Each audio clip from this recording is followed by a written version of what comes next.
ये देखिए, ये बखूर है जो अमल के वक्त भी कमरे में किसी टाइम जलाया जाता है।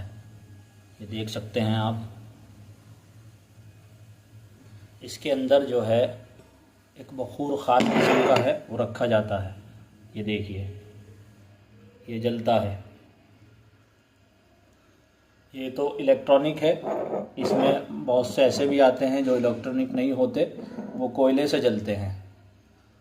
जी हाँ।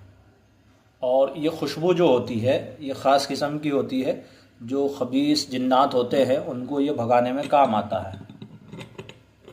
ये गर्म है, देखिए। ख़ास किस्म की ख़ास अमल की खुशबुएँ भी हमारे यहाँ से तैयार होती हैं और आमिलीन के लिए जो है वो भेजी जाती है।